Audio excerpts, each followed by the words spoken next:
And we begin with that bombshell. The Kenyan Independent Electoral and Boundaries Commission has dropped on the opposition coalition CORD. The IEBC has declared the Okoa Kenya referendum push legally dead, saying the verified signatures have come to a total of only 891,598 instead of the required 1 million. The statement by the IEBC was received with a near total silence from the CORD team, with the CORD legal advisor Paul Mwangi only telling KTN they would give a reaction tomorrow. CORD leader Raila Odinga is currently out of the country on a trip to South Africa. Let's now join KTN senior political reporter Duncan Khaemba at our Nairobi City Centre studio for a clearer picture.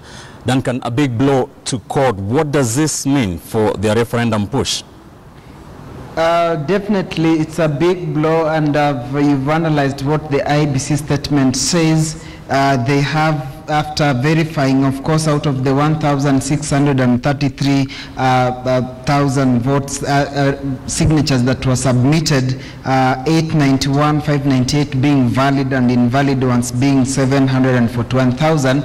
Clearly getting a shortfall of 108,402 to meet the threshold required of 1 million signatures for push for a constitutional amendment to go through. Then it's a very big blow for CORD, and which I must say perhaps they saw it coming. Remember that they handed in the signatures in November last year, and the IEBC went quiet, and when they went to the secretariat last week to verify, maybe to know the state of affairs, everybody took off, leaving the CEO, whom the CORD principals refused to meet. So clearly it's a big blow to them. Perhaps, I'm sure, in their political calendar they had perhaps banked on going on big on the referendum push this year, Ben.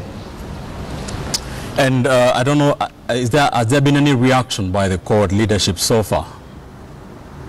Not clearly, and as I've clearly said, it's the Paul Mwangi, of course, the chairman of the experts under the Okoa Kenya initiative, that has promised tomorrow perhaps there will be a statement to that effect. Of course, this one, the matter being as serious as it is, and having just come in a few minutes ago, I'm sure right now and overnight they will be running up and down, trying to put their heads together and know what's the way forward, and perhaps they'll have to do thorough consultation with their principal Raila Odinga, who is in South Africa, maybe before we get a clear way forward. And perhaps maybe the co-principals Kalonzo Musyoka and Moses Wetangula will be the ones to address their supporters or the country at large, for that matter, tomorrow on way forward.